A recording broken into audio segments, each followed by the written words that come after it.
نحمده ونصلي على رسوله الكريم فاعوذ باللہ من الشیطان الرجیم بسم اللہ الرحمن الرحیم السلام علیکم ورحمۃ اللہ وبرکاتہ۔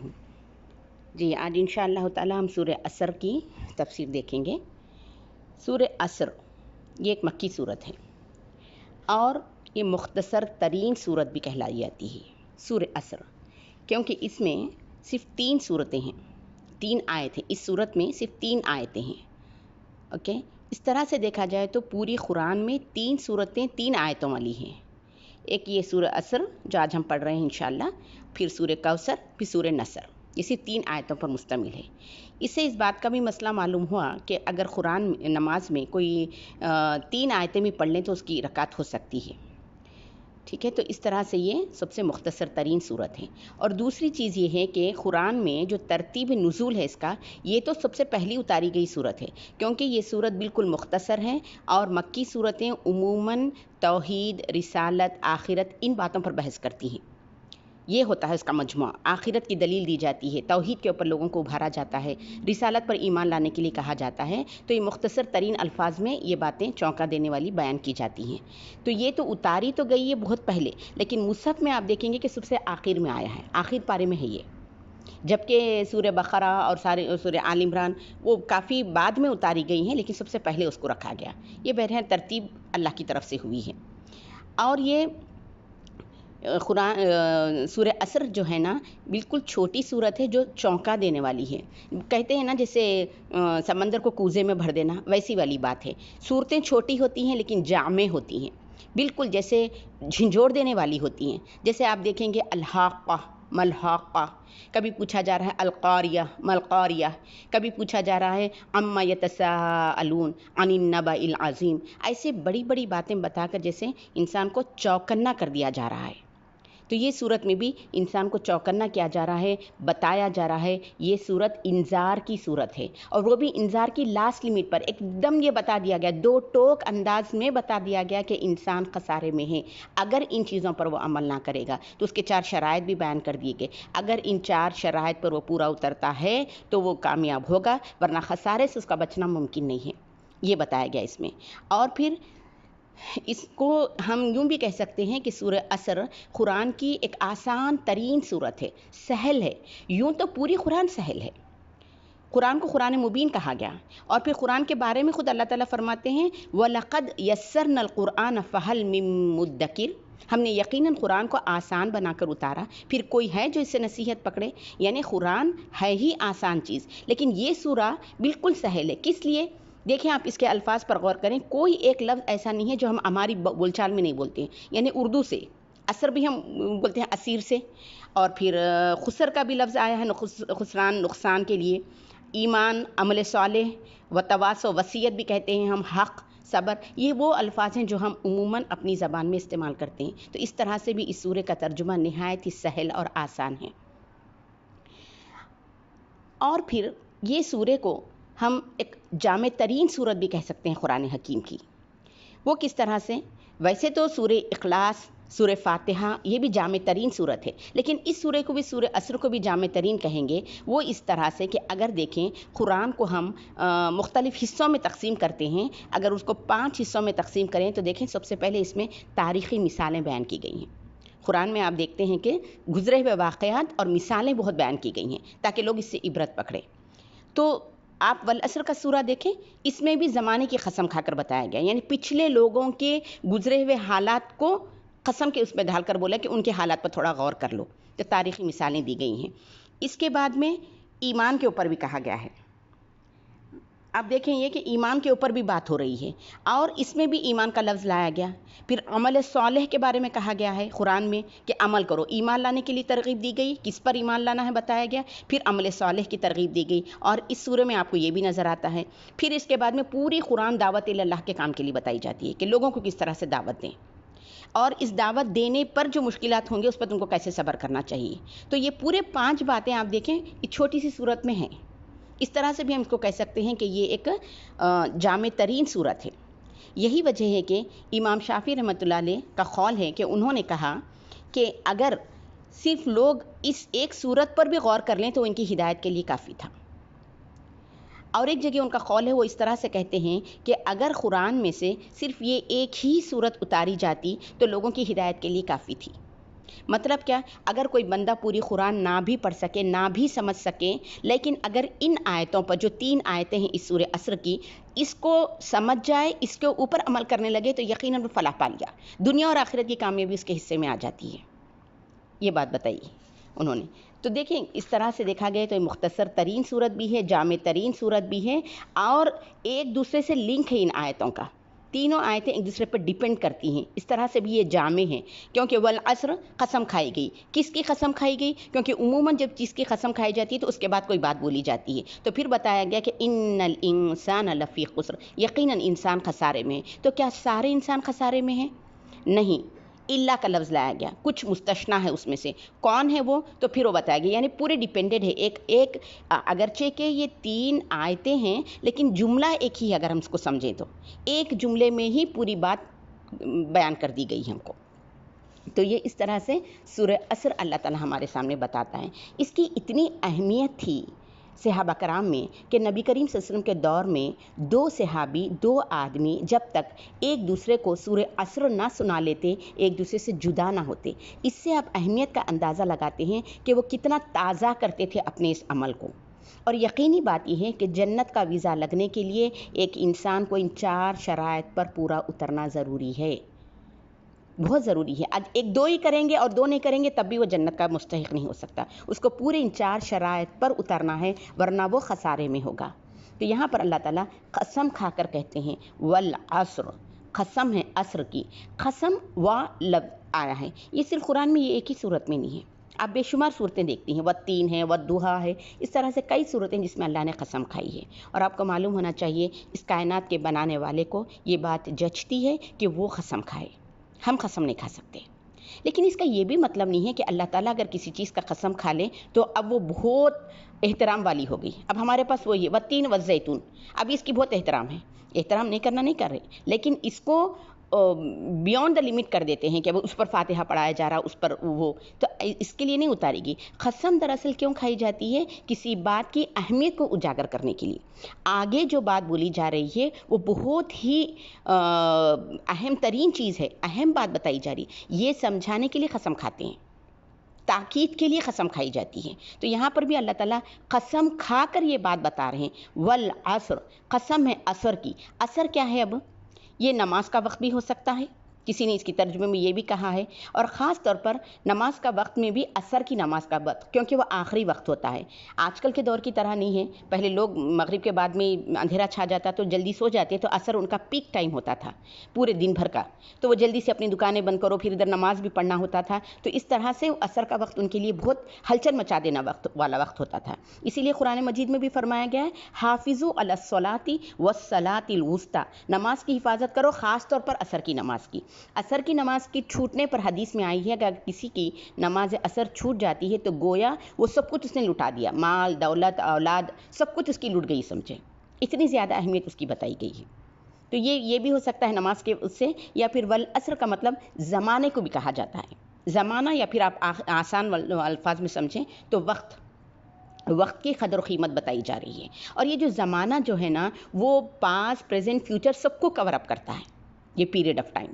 تو یہاں پر زمانے کی قسم کھا کر ہمیں سوچ اور بچار کی دعوت دی جا رہی ہے کہ تم سے پہلے جو لوگ گزرے ہیں ان کو بہت کچھ دیا تھا اللہ نے، جیسے آپ فرعون کی مثال لے لیں، قوم سمود، قوم عاد، قوم نوح، ان سب کو اللہ نے بہت کچھ دیا تھا، لیکن وہ قومیں بالآخر تباہ و برباد ہو گئیں، کیونکہ انہوں نے ان 4 شرائط پر اپنی زندگیوں کو نہیں اتارا۔ دنیا کے لحاظ سے وہ قوی بھی تھے، دولت کے لحاظ سے بہت کچھ ان کو دیا گیا تھا، لیکن چونکہ یہ چیز نہیں تھی ان کے اندر، اس کے لیے ان کو کیا کہا گیا کہ یہ زمانے میں نقصان اٹھانے والے ہیں۔ تو یہ زمانہ بتا کر ہم کو ایک طرح سے دعوت دی جا رہی ہے کہ غور و فکر کرو کہ کس طرح سے تباہ برباد ہوئے۔ یہ جو عصر جو وقت ہے نا، دراصل یہی ہماری اصل دولت ہے۔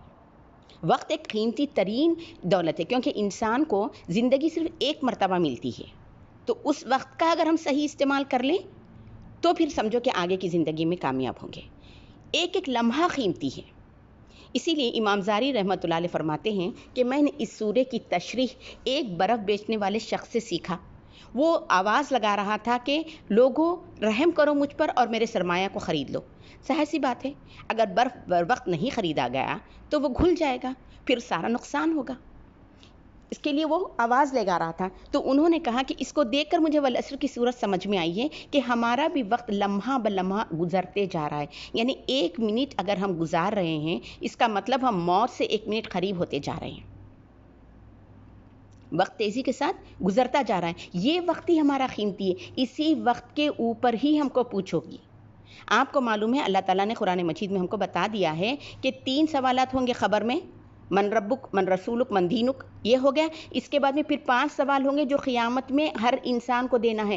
حدیث میں آتا ہے کہ انسان کے دونوں پیر اس جگہ سے ہل نہیں سکیں گے جب تک کہ ان 5 باتوں کا جواب نہ دے دیں. اس میں یہ ہوگا سوال پہلے کہ تم نے عمر کن کاموں میں لگائی. اس کے بعد اہم ترین سوال ہوگا کہ پھر جوانی کہاں تم نے گزاری. 2 یہ سوال ہیں، دوسرے 3 دوسرے ہیں. یعنی پورے 8 سوالوں کے آپ کو بتا دیا گیا ہے کہ کیا سوال آپ سے پوچھا جائے گا. تو سب سے پہلی بات یہ پوچھیں گے کہ میں نے تم کو اتنی عمر دی تھی تو تم نے اس عمر میں کیا کیا. اور جوانی کے بارے میں بھی کہا جائے گا، پوچھا جائے گا، کیونکہ جوانی ایک ایسی طاقت اور قوت والی چیز ہے کہ اس میں آپ جو چاہیں وہ کر سکتے ہیں. بڑھاپے میں انسان سے تصور کر سکتا ہے کہ میں یہ کروں لیکن وہ کر نہیں پاتا. اس لیے جوانی کی عبادت پسند ہے. یہ ایک حدیث بھی مجھے بہت اچھی لگتی ہے جس میں اللہ تعالیٰ فرماتے ہیں کہ مجھے 2 خطرے بہت پسند ہیں. ایک وہ خون کا خطرہ جو اللہ کی راہ میں نکلے، ایک وہ آنکھ کا آنسو جو اللہ کی یاد میں نکلے. اور پھر اللہ تعالیٰ جوانی کی عبادت کو بہت پسند کرتے ہیں. اور جو بندہ جوانی میں عبادت کرتا ہے اور بڑھاپے میں کسی وجہ سے نہ کر پائے تب بھی اللہ تعالیٰ فرشتوں سے کہتے ہیں کہ اس کو سارے اعمال جوانی کے اس میں لکھتے چلے جاؤ اعمال میں. تو فرشتے کہیں گے اللہ تعالیٰ وہ تو بوڑھا ہو گیا، اب تو کچھ نہیں کر رہا. تو بولے بڑھاپا کس نے دیا؟ اگر وہ بیمار ہو گیا تو اللہ تعالیٰ پوچھیں گے کہ اس کو بیمار کس نے کیا؟ اگر وہ نہیں کرتا تو کیا تم نے نہیں دیکھا تھا کہ جوانی میں کیسی عبادت کرتا تھا؟ یعنی اللہ فخر محسوس کریں گے اپنے بندے پر. تو یہ 2 باتیں یعنی 40% تو آپ کو صرف وقت کے بارے میں پوچھو گی. اسی لیے بتایا جاتا ہے نا قرآن میں کہ جب کافر اچھے عمل کر کر نہیں مرے گا، جب دیکھ لے گا کہ دوزخ قائم ہو گئی ہے، جنت قائم ہو گئی، قیامت قائم ہو گئی، تو اس وقت وہ ریکویسٹ کرے گا اللہ تعالیٰ سے کہ اللہ مجھے دنیا میں دوبارہ بھیج تاکہ میں وہ عمل کروں جو اب تک نہیں کرا تھا. وہ یہ نہیں کہے گا کہ مجھے گھر دے دے دنیا میں دوبارہ میں قد دیکھ کر آؤں اس کو، یا گاڑی دے دے، یا بینک بیلنس دے دے. یہ نہیں پوچھے گا. وہ جو پوچھے گا تو کیا پوچھے گا؟ وقت مجھے دوبارہ لوٹا دے. لیکن ایسا ممکن نہیں ہوگا کیونکہ اثر کا ایک اور معنی اسیر سے بھی نکلا ہے. اسیر کیا مطلب؟ جوس ہے نا، کسی چیز کا نچوڑ لینا. جیسے پھلوں سے رس نکال لیا جاتا ہے تو دوبارہ اس میں نہیں ڈالا جا سکتا. جانور کے تھن سے دودھ نکال لے تو دوبارہ تھن میں نہیں ڈالا جا سکتا. ایسے ہی وقت ایک مرتبہ گزر جائے تو دوبارہ اس کو لے کر نہیں آ سکتے. وقت ہی ایک ایسی دولت ہے جو دوبارہ حاصل نہیں کی جا سکتی. دنیا کی دوسری چیزوں میں اگر خدا نخواستہ کسی بزنس میں اس میں خسارہ ہو جائے تو نیکسٹ ٹائم وہ اوور کم کر لے سکتا ہے. گھر بار جل گیا خدا نخواستہ، دوبارہ تعمیر کر لے سکتا ہے. کوئی چیز کھو دے تو وہ دوبارہ اس کی ہمسر کوئی اور چیز حاصل کر لے سکتا ہے. لیکن وقت ایک ایسی چیز ہے ایک مرتبہ چلے جائے اس کو دوبارہ آپ حاصل نہیں کر سکتے. اسی لیے اللہ تعالیٰ نے وقت کی اتنی قدر بتائی ہے. جس قوم کو اتنی قدر کے ساتھ یہ بتائی جا رہی ہے، بڑے افسوس کے ساتھ ہم دیکھتے ہیں کہ آج سب سے زیادہ وقت کی ناقدری کرنے والے بھی ہم ہی ہیں. دولت میں مال اور دولت کی ہم بڑی حفاظت کرتے ہیں کہ وہ ختم نہ ہو جائے، اور خدا نخواستہ کسی وجہ سے خسارہ ہو جاتا ہے، نقصان ہو جاتا ہے تو انتہا درجے کا ہم کو غم ہوتا ہے کہ بے پیسہ چلے گیا. لیکن جو وقت ہمارے لیے قیمتی چیز ہے اس کے ضائع کرنے پر ہمیں کوئی اثر نہیں ہوتا، کوئی احساس ضیاع ہی نہیں ہے.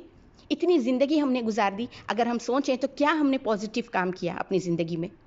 کھانا پینا تو ہر کوئی کرتا ہے، بس یہ گھر وہ جو عمومی طور پر ہر انسان کرتا ہے وہی کیے. ہم نے آخرت کے لحاظ سے کیا تیاری کی؟ نہ اس کو ہم سوچنا چاہتے ہیں اور اس کے وقت کے چلے جانے پر کوئی افسوس ہی کرنا چاہتے ہیں. لیکن ابھی بھی تلافی کا وقت ہے. اللہ نے جو وقت اور مہلت دی ہے اس کو ابھی بھی ہم عزم مصمم کر لیں کہ ہم اس کو صحیح راہ میں استعمال کریں. وقت ایک ایسی چیز ہے کہ اگر آپ اس کو استعمال کریں تب بھی وہ استعمال میں آئے گا، نہیں تو وہ ضائع چلا جائے گا. اور استعمال میں بھی 2 چیزیں ہیں، یا تو آپ اچھے کاموں میں استعمال کریں یا تو آپ اس کو برے کاموں میں استعمال کریں. اب انسان کو دیکھنا چاہیے کہ وہ کیسے کاموں میں اپنے وقت کو بتاتا ہے. آج کی نوجوان نسل کو ہم دیکھتے ہیں بس وہ فیشن پرستی میں، کھیل کود میں، لہو لعب میں، جس بالکل بے فکر کی زندگی کے دیکھا جائے گا جب مریں گے دیکھا جائے گا والی کیفیت ہے. حالانکہ آج آپ دیکھ رہے ہیں کس تیزی سے لوگوں کو موت آ رہی ہے. پہلے تو ہم سنتے تھے کہ بڑا بوڑھا ہو گیا تو مر گیا، لیکن آج ویسے نہیں ہے. کل تک آپ بات کریں گے، کچھ منٹوں کے بعد پتہ چل گیا کہ ان کا انتقال ہو گیا. ہم ایسے دور میں داخل ہو گئے ہیں جہاں زندگی کی کوئی ضمانت نہیں دی جا سکتی، اور ہم کو سوال جواب بھی بتا دیے گئے ہیں، اور پھر اس سورے میں تنبیہ کر رہے ہیں تو اس کو کس طرح سے اس نظار سے اپنے آپ کو بچا سکتے ہیں اس کا سلیوشن بھی دے رہے ہیں. اس سے بہترین کتاب کہیں آپ کو نظر آتی ہے جہاں پر سوال بھی ہو پھر ساتھ میں جواب بھی ہو، اس کے باوجود بھی نعوذ باللہ انسان کامیاب نہ ہو اور کفر کی راہ پہ چلے اور پھر جہنم کا وہ ہو جائے، تو پھر کیسے ممکن ہے کہ اللہ تعالیٰ اس کو دوبارہ دنیا میں بھیجائیں گے ایسے عمل کرنے کے لیے؟ کیونکہ اس کو دنیا میں بہت اچھے طریقے سے سمجھا دیا گیا ہے. ہماری زندگی کا مقصد کیا ہے ہم کو بتا دیا گیا ہے. ہم یہاں پر کیوں پیدا کر کے بھیجائے گئے ہیں؟ صرف اور صرف عبادت کے لیے. ہمارا زندگی کا مقصد عبادت ہے. اس کو زندگی گزارنے کے لیے دوسرے چیزوں کی ضرورت پڑتی ہے ہم کو، لیکن مین پرپز ہمارا دوسری چیزیں نہیں ہیں. تو ہمارا فوکس کس پہ ہونا چاہیے؟ مین عبادت پر ہونا چاہیے. ہماری زندگی سے ہم کچھ کما کر جائیں. اور یہ بات سمجھ گئے تھے صحابہ کرام. یہی وجہ تھی کہ ان کو دنیا کی دولت کی کوئی فکر نہیں تھی. ان کے لیے اصل کامیابی کیا تھی معلوم ہے؟ ان 4 چیزوں پر عمل کر لینا جو آگے کی شرائط بتائے گئے ہیں. ان چیزوں پر عمل کر لیں تو وہ اپنی جگہ سمجھتے تھے کہ واقعی انہوں نے کچھ کر لیا ہے، کچھ جما لیا ہے اپنے لیے. یہ ان کی سوچ تھی، اور یوں ہی ہونا چاہیے. جو انسان اس بات کو سمجھ لے دراصل وہی کامیاب ہے. جو سمجھے کہ دنیا میں دولت کمانا کامیابی ہے، دنیا میں عزت اور شہرت کامیابی ہے، تو یہ بڑی بھول ہے. یہ چند روزہ بات ہے. جیسے ہی اب مر جائیں گے، بہت ہی 1-2 سال کو یاد کرے گا، اس کے بعد میں بات ختم. کام آنے والی چیز کیا ہوگی پھر آپ کو؟ یہ وقت کا آپ نے کیسے صحیح استعمال کیا تھا، اور کیسے استعمال کرنا، وہ 4 شرائط میں اللہ نے ہم کو بتایا ہے. تو کیا ہے؟ والعصر، زمانے کی قسم کھائی. زمانے کی قسم کھا کر یہ بات اللہ تعالیٰ بول رہے ہیں. یعنی اتنی ٹھوس انداز میں بات بتائی جا رہی ہے کہ یہ بالکل حقیقت پہ مبنی یہ بات ہے. یہ ہے کہ آپ کو کرنا ہے کیا ہے؟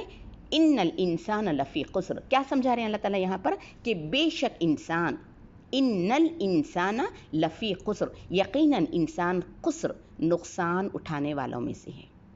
ان بے شک، یعنی بے شک کسی طرح سے بھی انسان نقصان میں ہے بتایا گیا. سارے انسان بتایا گیا، سارے انسان، صرف ایک نہیں. یہاں پر بوڑھا، بچہ یا مرد، عورت، امیر، غریب، اس کی تخصیص نہیں کی گئی، بلکہ جو بتایا گیا سارے انسان خسارے میں ہیں. خسارہ کس کو کہتے ہیں؟ خسارہ دراصل نقصان کو کہتے ہیں. اور خسارہ نقصان سے بھی بڑھ کر کیسی بات، جیسے سمجھیے کہ آپ تجارت میں کچھ سرمایہ لگائے ہیں، تو کبھی کیا ہوتا ہے کسی منتھ میں آپ کو لاس ہوتا ہے، وہ لاس کو ہم نقصان کہتے ہیں. لیکن خسارہ کس کو کہتے ہیں؟ جس میں آپ کا اصل سرمایہ بھی ڈوب جائے، یہ خسارہ ہے، یعنی نقصان کی انتہا. تو یہاں پر یہ بتایا گیا کہ انسان سخت ترین خسارے میں ہے. یعنی یہ عمر کا جو وقت اس کو دیا گیا تھا، اگر وہ اس کا صحیح استعمال نہ کرے تو یہی وقت اس کے لیے پھر چیلنج بن جائے گا، کیونکہ وہ اس کا غلط استعمال بھی تو کرے گا. اس بارے میں پھر اس کو پوچھو گی. تو بتایا گیا کہ یقیناً سارے انسان خسارہ اٹھانے والوں میں سے ہیں. کون لوگ اس سے بچ سکتا ہے؟ اب بچنے کی کیا صورت ہے؟ ڈرا تو دیا گیا یہاں پر کہ سارے انسان نقصان میں ہیں. اس کے بعد میں پھر نکلنے کی راہ بھی بتائی.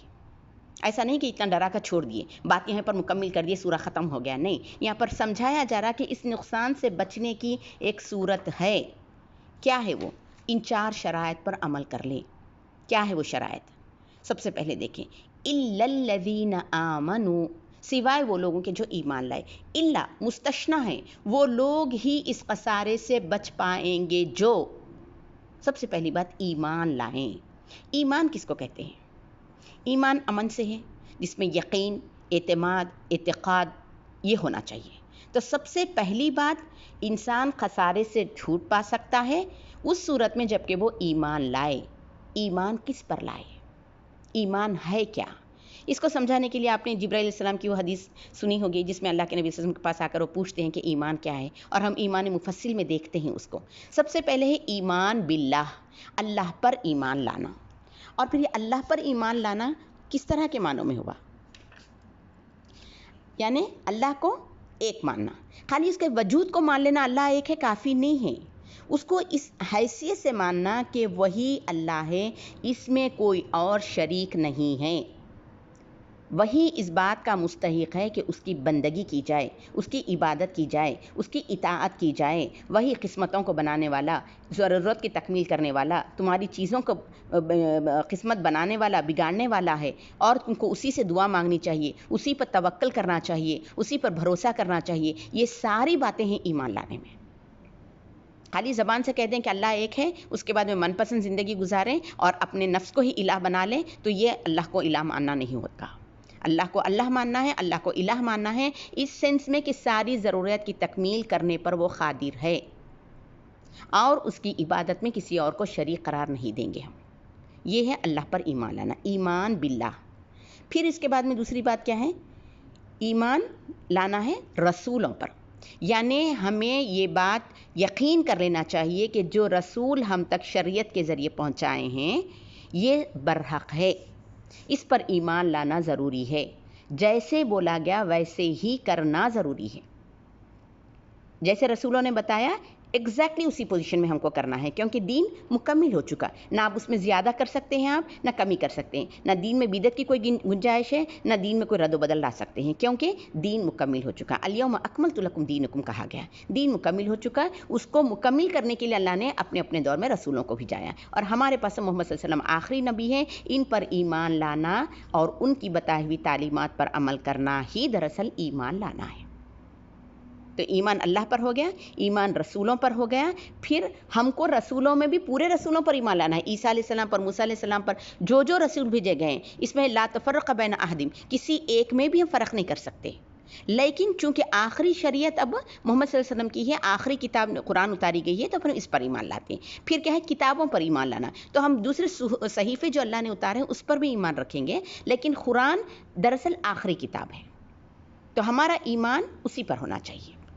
اس میں جو لکھا گیا جس کو حلال کہیں وہی حلال ہے، جس کو حرام قرار دیا گیا وہی حرام ہے، جس کو جائز قرار دیا گیا وہی جائز ہے، جس کو ناجائز قرار دیا گیا اس سے بچنے کا حکم دیا گیا، جس کو مکروہ کہا گیا وہ مکروہ ہے۔ یہ ساری باتیں ہم کو کلیئر ہو جانی چاہیے، تو اس پر ایمان لانا ہے۔ کتابوں پر ایمان ہو گیا، پھر فرشتوں پر ایمان۔ اللہ نے کچھ فرشتوں کے نام بتائے ہیں، جیسے رضوان ہے جنت کا داروغہ، اس پر ہم کو ایمان لانا چاہیے۔ مالک ہے دوزخ کا داروغہ، اس پر ایمان لانا چاہیے۔ جبرائیل علیہ السلام ہے جو وحی لے کر اترتے تھے، یا پھر اسرافیل علیہ السلام ہے جو روح پھونکنے والے ہیں، یا پھر میکائیل علیہ السلام ہے جو بارش برسانے والے ہیں۔ اس طرح سے جو اسرافیل علیہ السلام ہے جو پھونکنے والے ہیں، جو فرشتوں کے نام دے دیے گئے اس پر ایمان لانا۔ اس کے علاوہ اللہ نے جو فرشتے اتارے کہہ رہے ہیں اس پر بھی ایمان لانا ہے۔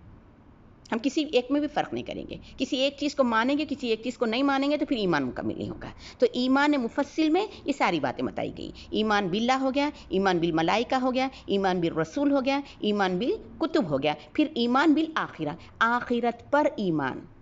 دراصل میری بہنوں آخرت پر ایمان ہی آپ کے ایمان کو مکمل کرے گا۔ جتنا اسٹرانگ آپ کا ایمان بالآخرہ ہوگا اتنے آپ عمل صالح کرنے کی پوزیشن میں ہوں گے، کیونکہ آخرت پر ایمان کیا ہے؟ اس بات کا یقین کر لینا کہ ہم دنیا میں چند روزہ زندگی کے لیے بھیجائے گئے تھے، دنیا میں ٹیسٹ کرنے کے لیے بھیجائے گئے تھے، یہ ایک امتحان گاہ ہے، یہاں کے پیپر کی جانچ ہوگی، پھر ہمارے ان اعمال کے بارے میں اللہ رب العزت کے سامنے کھڑے کر ہم جواب دیں گے۔ ایک دن قائم ہوگا جو قیامت کا کہلائے گا۔ دنیا کا بعد میں ایک اور زندگی ہے جو آخرت ہے۔ یہ یقین کامل ہو جائے تو پھر سب چیز کی درستگی ممکن ہے، اور یہ جتنا اسٹرانگ یقین ہوگا اتنا ہوگا۔ صحابہ کرام کا یہی عمل تھا، جب ان سے کہہ دیتے کہ بھئی تم اللہ کی راہ میں خرچ کرو، جب تک تم اللہ کی راہ میں خرچ اچھی پسندیدہ چیز نہیں کرو گے اللہ کے محبوب نہیں بن سکتے تھے، تو ان کو آخرت پر اتنا یقین تھا، جیسے اب میں کہوں کہ یہ اس وقت پہ 11:30 ہونے آ رہے ہیں، تو جیسے یقین والی بات ہے نا، ویسے ہی ان لوگوں کو یقین تھا، تو وہ فوراً کر دیتے اللہ کی راہ میں قربان۔ تو یہ یقینی کیفیت پیدا ہونا بہت ضروری ہے۔ ساری چیزوں کی درستگی ہے نا آخرت کے یقین کے اوپر ہے۔ جتنا یقین ہمارا کمزور ہوگا اتنا ہم دین سے دور ہوتے جائیں گے۔ دیکھا جائے گا مرنے کے بعد کی بات ہے، ابھی سے کیا ہے، ابھی تو زندگی انجوائے کرنے کا وقت ہے۔ یہ ساری بیکار کی باتیں کب پیدا ہوتی ہیں؟ جب ہم کو آخرت پر یقین نہ ہو۔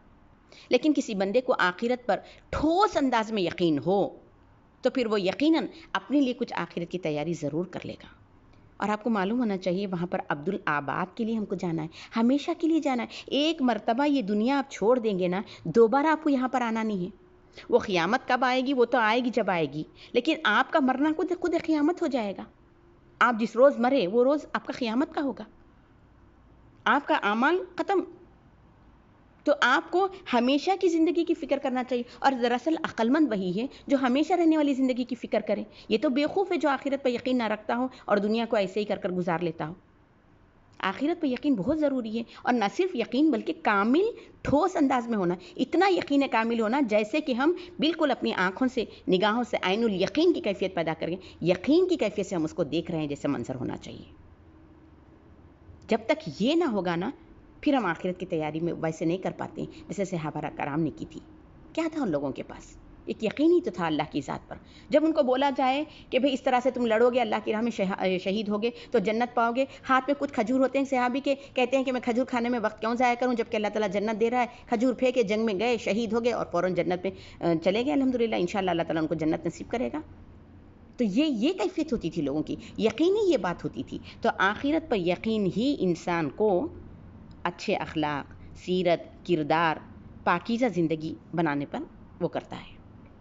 اچھے اخلاق ہمارے اندر تبھی پیدا ہوتے ہیں جب ہم کو یہ یقین کامل ہو تمہارے ان بہترین اخلاق کا بدل تمہیں دیا جائے گا، ورنہ ہم نیکی کیوں کریں؟ پھر وہی والی بات کہ ریاکاری، لوگ دیکھیں، لوگ تعریف کریں، لیکن جب تمہیں یہ یقین ہے کہ لوگوں کو دکھانے کی ضرورت ہے، تمہارا رب تمہیں دیکھ رہا ہے اور اس کا بدل دے گا، تو پھر تمہیں کیا پریشانی ہے؟ پھر یہ ریاکاری والی بات نہیں ہوگی۔ ہمارے اخلاق درست کیوں ہوں گے؟ ہمارے اخلاق کیا ہے؟ لوگوں کی حد تک سامنے، پھر وہی اپنے گھر میں، خاندان میں، شوہر، بیوی، بچے، جو ہمارا نمونہ ہے آج، اس سے ظاہر ہو جاتا ہے کہ ہم صرف ریاکاری کے طور پر اخلاق نبھاتے ہیں۔ لیکن یہ یقین کامل ہو کہ اللہ اس کا بدل دے گا، اتنا یقین ہو تمہیں اس بات پر، تو تم ہمیشہ کے لیے اچھے اخلاق اپناؤ گی پھر۔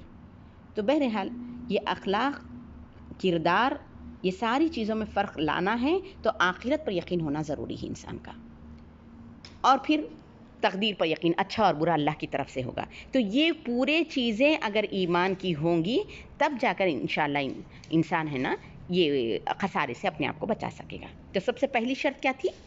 ایمان۔ اس کے بعد دوسری شرط کیا بتائی گئی یہاں پر؟ عمل صالح، صالح عمل کرنا، اچھا عمل کرنا۔ اور یہ یقینی بات ہے، جب کسی انسان کے ایمان اچھا ہو اس کا، تو لازمی طور پر اس کے اخلاق اچھے ہوں گے۔ گویا ایمان کا اچھا ہونا ایک طرح کا پھل دیتا ہے عمل صالح کی صورت میں۔ اس کو ایمان ہے اللہ کی ذات پر تو وہ نماز ظاہر بات ہے اچھا پڑھے گا، اس کو ایمان ہے اللہ کی ذات پر کہ اس کو جواب دہ ہونا ہے تو وہ اچھے ہی کام کرے گا، برے کاموں سے سرزد ہی نہیں ہوں گے۔ ایمان میں کمزوری ہے تب برے کاموں کے ایکسپیکٹیشنز کیا جا سکتا ہے۔ ایمان مضبوط ہو تو لازماً تقاضا اس کا عمل صالح کی صورت میں نکلے گا۔ اس کے لیے بتایا گیا کہ ایمان لاؤ پھر عمل صالح کرو۔ اب ہمیں کیسے پتہ چلے کہ عمل صالح کیا ہے؟ کیا چیز ہے یہ عمل صالح؟ عمل صالح اس کی دو شروط ہیں، ایک تو اخلاص، صرف اور صرف اللہ کے لیے کیا جائے، دوسرا سنت کے مطابق کیا جائے۔ یہ دو چیزیں اگر اس میں ہوں تو وہ عمل صالح کہلائے گا، ورنہ بظاہر چاہے کتنا بھی خوشنما عمل کیا نہ ہو وہ عمل صالح نہیں ہوگا۔ جیسے آپ نے کوئی کام کیا لیکن لوگوں کی دکھاوے کے لیے، وہ عمل صالح نہیں ہے۔ خود اللہ تعالیٰ فرماتے ہیں کہ اگر کوئی خاری خیرات کرتا ہے، اگر کوئی حاجی حج کرتا ہے، اگر کوئی درس دینے والا درس دیتا ہے اس نیت سے کہ لوگ ہماری واہ واہ کریں، تو اللہ کے پاس کا کوئی اجر نہیں ہے، کیونکہ اللہ تعالیٰ بہت اپنی اس بارے میں پرٹیکولر ہیں کہ جو بھی کریں خالص اسی کے لیے کریں۔ خلوص کے ساتھ کیے جانے والے عمل کو ہی اللہ قبول کرتا ہے۔ تو اخلاص بہت بڑی شرط ہے، ہمارا جو بھی عمل ہوگا وہ ریاکاری سے پاک ہوگا اور صرف اللہ کی رضا کی خاطر ہو تو وہ عمل صالح کہلائے گا۔ دوسرا سنت نبی کے مطابق ہو، اگر سنت سے ہٹ کر ہو، بدعت کے طریقے پر ہو یا منمانی ہو تو پھر وہ عمل صالح نہیں کہلایا جائے گا۔ بظاہر دیکھنے میں کتنی بھی اچھی چیز کیوں نہ ہو، جیسے بدعتیں لوگ نکال لی ہیں، دیکھنے میں کیا لگتا ہے تو کیا ہوا، کیا بری چیز ہے اگر ہم اس طرح سے قرآن خوانی کر دیں یا فاتحہ پڑھا لیں تو اس میں کیا غلط چیز ہے؟ بات غلط اس لیے ہے کہ وہ سنت کے مطابق نہیں۔ اب جو کوئی سنت کے مطابق نہیں ہے تو وہ رد کر دیا جائے گا، فہو رد، بس وہ رد کر دیا جائے گا۔ تو عامل صالح کی شرط یہ ہے کہ وہ اخلاص ہو اس میں اور وہ سنت نبی کے مطابق ہو۔ تو یہ دو چیزیں ہوں گی تو یقیناً پھر انسان کامیابی اور فتح کے راستے پر چلے گا۔ اس کے بعد جو حکم دیا جا رہا وہ یہ ہے وَتَوَاصَوْا بِالْحَقِّ وَتَوَاصَوْا بِالصَّبْرِ، وہ وصیت کرے حق کی اور وصیت کرے صبر کی۔ دو چیزیں ایک ساتھ آئی ہیں۔ وصیت کس کو کہتے ہیں؟ وصیت دراصل نصیحت ہی ہے جو بار بار تاکید کے ساتھ کی جائے، اس کو ہم وصیت کہتے ہیں۔ عموماً ہم وصیت کب کہتے ہیں؟ جو مرنے والا جو کچھ کہہ کر مرتا ہے، کیونکہ ہم اس کو بڑی اہمیت کے ساتھ سنتے ہیں تو وہ وصیت کہلاتی ہے۔ وہ نصیحت کر رہا ہے کسی چیز کے بارے میں بول رہا ہے کہ یہ کرو، تو چونکہ اس کا آخری وقت ہے، اس کے آخری کلمات ہیں یہ، تو ہم اس کو دھیان کے ساتھ سنتے ہیں، تو یہ وصیت کہلاتی ہے۔ یا پھر وہ کوئی ڈاکیومنٹس وغیرہ دے دیں، اس کو بڑی حفاظت کے ساتھ رکھتے ہیں کہ یہ اس کی وصیت ہے۔ تو یہ وصیت دراصل کیا ہے؟ نصیحت ہے جو تاکید کے لیے کی جاتی ہے۔ تو ہم کو کیا کہا جا رہا ہے یہاں پر کہ تم وتواصوا بالحق اور وتواصوا بالصبر کا بھی کام کرنا ہوگا، یعنی ایمان لائیں، عمل صالح کریں۔ اس میں شخصیت کی بات ہوتی ہے، پرسنل چیزیں آتی ہیں اس میں، آپ کے اخلاق، آپ کے اطوار، آپ کے کردار، آپ کے افعال، یہ چیزیں ہوتی ہیں اپنے۔ اس کے بعد میں ایک مومن جب ان چیزوں پر پورا اترتا ہے تو اس کو دوسری ذمہ داری بھی عائد کر دی گئی ہے۔ وہ فرائض یہ ہیں کہ لوگوں کو بھی حق کی تلقین کرو، ایسے نہیں کہ خود ایمان لا لیں، عمل صالح کر لیں، اب اس بات سے بے فکرے ہو جائیں کہ دنیا کیا کر رہی ہے، باپ تو نماز پڑھ رہا ہے، بیٹے کی کوئی فکر نہیں ہے، ماں تو نماز پڑھتی ہے لیکن اولاد کی کوئی فکر نہیں ہے۔ تو ایسے نہیں کیا جا سکتا، فرائض میں ڈال دیا گیا ہے کہ یہ دو اور مزید کام کریں گے تبھی آپ کو جنت کا ویزا مل سکتا ہے، ورنہ دیکھا جائے صرف الا الذین آمنوا وعملوا الصالحات دو ہی چیزیں ہوتی تو بڑا آسان تھا، انسان اپنی جگہ کر لے سکتا تھا پرسنلی، لیکن لوگوں کو بھی تلقین کرنے کے لیے کہا گیا۔ اور ویسے دیکھا گیا تو ہمارا جو دین ہے، الدین النصیحہ، دین ہے ہی خیر خواہی کا نام، اور یہ ممکن نہیں ہے کہ ایک بندہ مومن ہو، اپنے آپ کو دوزخ سے بچاتا ہو اور اپنے ساتھ والے لوگوں کی کوئی فکر نہ کرے۔ مومن کا یہ حال نہیں ہوتا۔ مومن تو وہ ہوتا ہے جو خود بھی اچھائی کے راستے پہ چلتا ہے اور دوسروں کو بھی اچھائی کے راستے پہ لے آتا ہے، یہ خوبی ہوتی ہے اس کے اندر۔ تو اس کے لیے ہم کو حکم دیا جا رہا ہے کہ تم لوگوں کو حق بات کی وصیت کرو، حق بات ان کو سمجھاؤ۔ اور آپ کو معلوم ہے حق کیا ہے، کس بات کی تلقین کرنا ہے ان کو؟ سچائی کی، بھلائی کی۔ دراصل حق شریعت ہے، دراصل حق قرآن ہے، یہی چیز کی آپ کو تعلیم دینا ہے، لوگوں کو شریعت کی تعلیم دینا ہے۔ اور واقعی یہ بات ہے کہ جب آپ حق بتائیں گے لوگوں کو تو حق ایک کڑوی چیز ہوتی ہے، کڑوا سچ ہوتا ہے جس کو لوگ بآسانی قبول نہیں کرتے۔ تو اس حق کو پھیلانے میں جو مشکلات آپ کو پیش آئیں گے، جو مصیبتیں آپ کو جھیلنا پڑیں گی، جھیلنا پڑے گا، صبر کرنا پڑے گا، اس کے لیے اللہ تعالیٰ حکم دیتے ہیں وَصَابِرُوا وَرَابِطُوا، صبر کرو، جمے رہو۔ کیوں؟ کیونکہ اس حق کو پھیلانے میں یقیناً دشواری کا سامنا آپ کو کرنا ہے۔ تو یہ حق کہنے کے لیے بھی کیا ہے؟ پہلے حق کرنا پڑے گا۔ خود حق پر عمل کریں گے تو بولنا آسان ہوگا۔ تو کیا بتایا گیا؟ ایمان لاؤ، عمل صالح کرو، پھر لوگوں کو حق کی تلقین کرو، اس کے بعد اس حق کو کرنے میں جو مشکلات آئیں اس پر صبر کرو، صبر کرو۔ یہ اس کریں گے، یہ 4 کام کریں گے تو پھر تمہارے لیے جنت، اس کو حاصل کرنا تمہارے لیے آسان ہوگا، بتایا گیا ہے۔ اور یہ جو عمل صالح بھی بتایا گیا ہے اس میں بھی درجات ہیں، اور جو حق بتائے ہیں اللہ تعالیٰ اس میں بھی 2 حقوق بتائے ہیں، ایک حقوق اللہ بتائے ہیں، ایک حقوق العباد بتائے ہیں۔ حق بندوں کا بتایا گیا، حق اللہ کا بتایا گیا۔ اللہ کے حق میں کیا ہے؟ توحید، اللہ کو ایک ماننا، پھر نماز، روزہ، حج، زکوٰۃ، یہ باتیں بتائیں گی۔ بندوں کے حقوق کو بڑا واسط بتایا گیا۔ بندوں کے حقوق میں سب سے پہلا حق ماں باپ کا بتایا گیا، پھر بیوی بچے، اولاد، پھر پڑوسی، پھر دوست احباب، پھر انسانوں سے ہٹ کر جانوروں کے حقوق، پھر اس سے ہٹ کر پھر پودوں کے اس کے حقوق، ماحولیات کے، یہ ساری چیزوں کے پھر حق بتایا گیا ہے۔ ان سارے حقوق کو خود بھی ادا کرنا ہے اور جیسے بتایا گیا ہے اس طریقے پر اس حق کو ادا کرنا ہے، اس کی وصیت کر جانا ہے۔ تو کیا بتایا گیا ہم کو؟ صرف خود پڑھا کر مت بیٹھو، بلکہ یہ فرض بھی ادا کرو۔ اس سے معلوم ہوا کہ امر بالمعروف اور نہی عن المنکر کا کام کرنا بھی ہمارے فرائض میں شامل ہے۔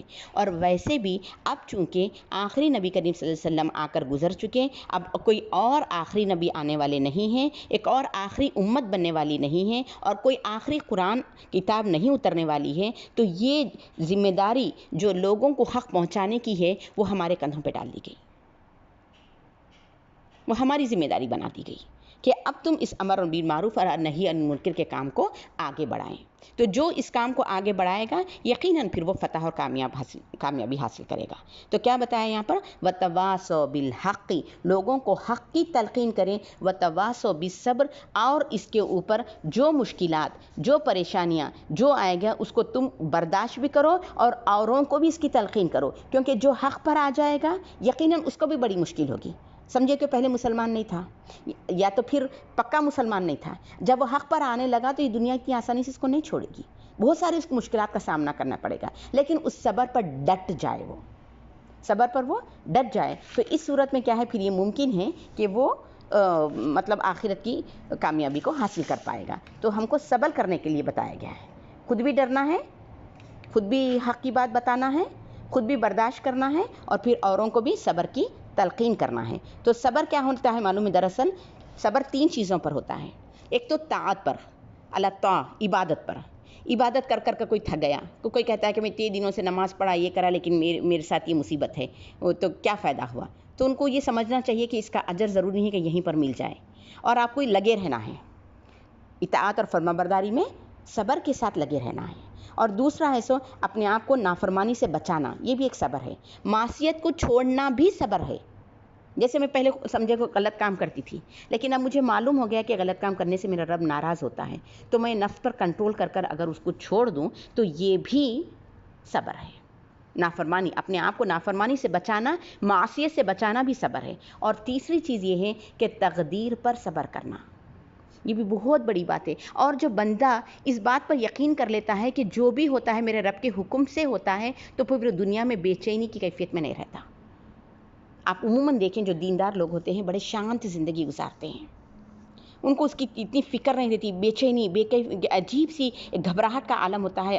ایسے ہو گیا کوئی چیز کا نقصان ہو جائے تو پریشان ہو جاتے ہیں، کوئی چیز کھو دیتے ہیں تو ایک دم پریشان ہو جاتے ہیں، کوئی عزیز ان کے پیارے ہو جاتے ہیں تو دن رات پریشانی اور بے چینی کی کیفیت میں گزارتے ہیں۔ یہ سب کیفیت پیدا نہیں ہوگی اس بندے کو جو صبر کرنے والا ہوگا۔ کس بات پر صبر کرنا ہوگا؟ کہ وہ تقدیر پر صبر کرنا ہوگا۔ اس کو یہ بات معلوم ہونی چاہیے کہ کوئی پتا بھی اللہ کے حکم سے زمین پر نہیں گرتا، تو تمہارے جو فیصلے ہو رہے ہیں وہ اللہ کے حکم سے ہو رہے ہیں، اور یقیناً اس میں تمہارے لیے کوئی بھلائی ہوگی۔ جب وہ یہ سمجھ لے کہ یقیناً یہ میرے رب کی طرف سے کیا گیا فیصلہ ہے اور اس پر وہ صبر کرتا ہے، تو پھر اس کو صبر آ جاتا ہے۔ تو یہ ہے تقدیر پر صبر۔ ابن تیمیہ رحمۃ اللہ علیہ نے بڑی اچھی بات کی ہے کہ انسان کو 2 چیزیں نیکی کے کام کرنے سے روک دیتی ہیں، ایک تو یہ شہبات ہے، اور دوسرا ہے نا شہوانی خواہشات ہے۔ شہبات کیا ہے؟ حق کی ضد ہے۔ حق یقین اگر نہ ہو شہبات میں پڑ جاتا ہے۔ یقینی بات ہے کہ جب انسان کو کسی چیز کا شک اور شبہ ہو جاتا ہے تو وہ کام وہ کر نہیں پاتا۔ مثال کے طور پر ایک آدمی بہت زیادہ بھوکا ہے، اس کو بھوک لگ رہی ہے، کسی نے لا کر اس کو کھانا دیا، لیکن اس کو اس بات میں شک پڑ گیا کہ وہ کھانے میں کچھ ملایا گیا ہے، پھر وہ نہیں کھائے گا، اگرچہ کہ وہ بھوک کی شدت کو محسوس کر رہا، لیکن پھر وہ اس کو نہیں کھائے گا کیونکہ شک میں پڑ گیا وہ۔ تو شک کیا ہے؟ انسان کو اچھے عمل کرنے سے روک دیتا ہے۔ اس کے لیے شک کا اپوزٹ بات لگی کہ حق اور یقین کر لو، یقین کر لو اس بات کا۔ اور پھر شہوانی خواہشات کیا ہیں؟ انسان کو بے صبرا کر دیتے ہیں، کیونکہ خواہشات نفس پر اگر وہ کنٹرول نہیں کر پائے گا تو پھر وہ دین کا کوئی کام کر ہی نہیں سکتا۔ مثال کے طور پر روزہ ہے، اگر سمجھے کہ کوئی انسان کھانے کا بے انتہا شوقین ہے اور ہر تھوڑی دیر کو کچھ نہ کچھ کھاتے رہتا ہے، اس کے بغیر وہ رہ نہیں سکتا، تو پھر وہ روزہ رکھنا اس کے لیے بڑا مشکل ہے، کیونکہ کچھ عرصہ اس کو رکنا پڑتا ہے کھانے سے، کچھ وقت اس کو کھانے سے رکنا پڑتا ہے۔ تو یہ کیا ہے؟ اپنے نفس پر کنٹرول کرنا آنا، یہ ایک صبر ہے۔ تو یہ 2 چیزیں اگر انسان میں نہ ہو، شہبات اور شہوانی کیفیتیں، تو انسان ہے نا حق پر عمل کر سکتا ہے اور صبر کی کیفیت اس کے اندر پیدا ہو سکتی ہے۔